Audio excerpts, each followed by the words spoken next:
Tiny hands, nimble fingers.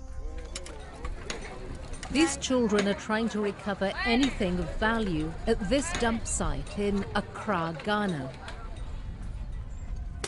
I break these computers and televisions apart for the metals. I'm going to sell it to buy food. 13-year-old Bafo Che scavenges here daily. It's dangerous work, he says. Sometimes I get hurt. I get cuts from the glass. I had one here under my foot. But cuts from shattered computer and television screens are only a small part of a much more severe health risk at electronic waste dumps.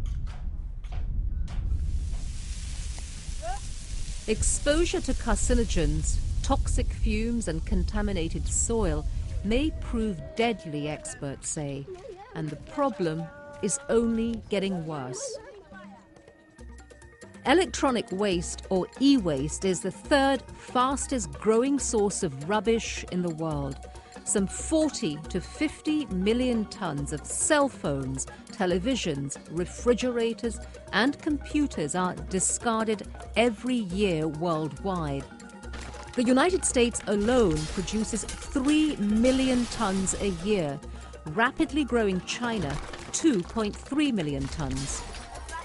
But for many like Bafo, it's the only way they know how to make money. We'll make about 4,000 cities, less than $1.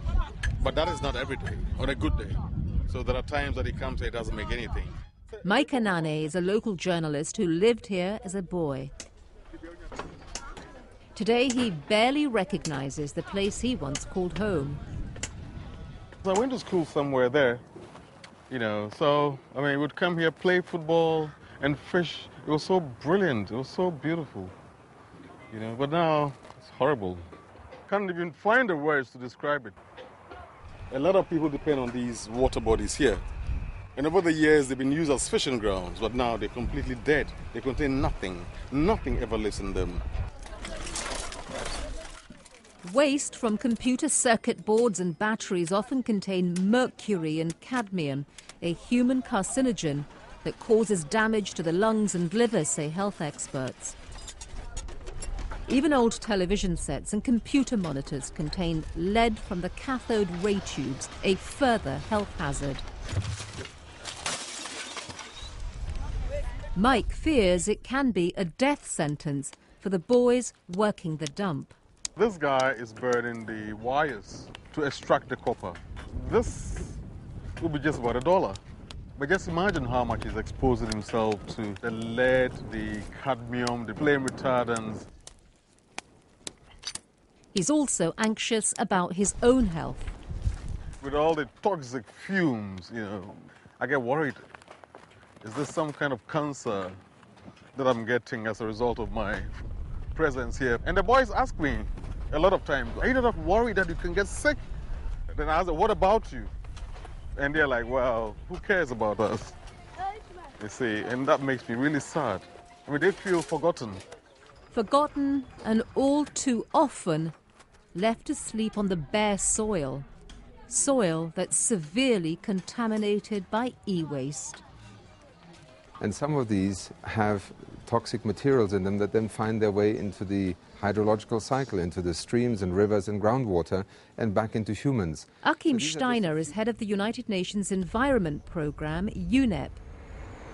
He says computers and other electronic waste have been shipped from developed countries to less developed nations for years, some to be given as donations, others to be sold second-hand. Up to 3/4 of these shipments of so-called reconditioned computers or computers for second-hand use are in fact not functional anymore. What may have begun as an effort to bridge the digital divide, he says, is quickly turning into a mounting global problem. UNEP is now launching a project to help track the flow of cell phones, computers and other electronic waste from the United States to Africa and Asia. But for Mike and the boys, waiting is not an option. They need answers now. Each time I come here, I collect the ones with labels just to keep them as evidence because they still bear the addresses and names of the previous owners. It's a property of U.S. Patent and Trademark Office. To help control the movement of hazardous waste across borders and to reduce the danger, UNEP did sponsor the Basel Convention, which came into force in 1992. It stressed the need for countries shipping e-waste to developing nations to receive prior consent. These waste dumps cost money, they need to be managed, so if we can reduce the volume of waste, we have both an environmental and an economic benefit. We cannot even manage our kitchen waste, our household waste. If there is any recycling facility that needs to be set up, then they should be set up in the industrialized countries that produce the bulk of the e-waste. They have to take care of their waste.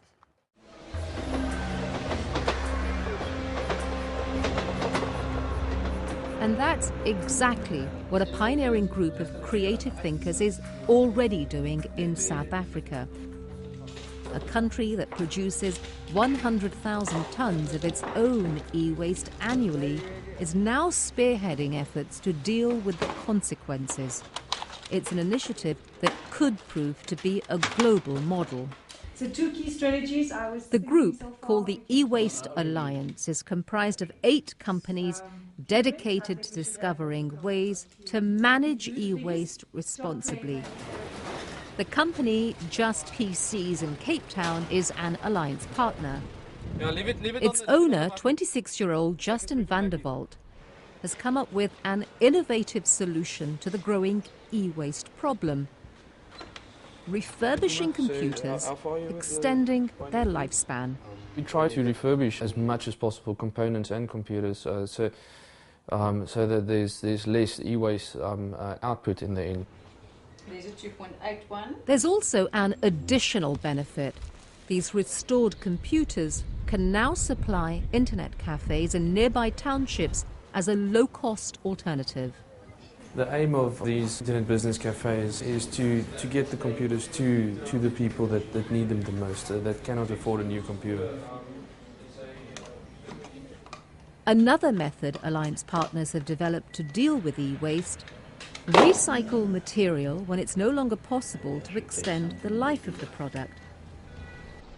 Something this roof tile factory is doing with amazing results. They use plastic computer casings as recycled raw material for manufacturing.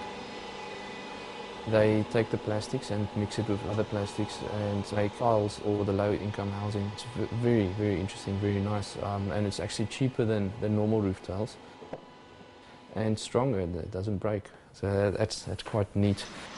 Useless metal casings and parts that can't be recycled are trucked to this nearby scrapyard for processing and smelting.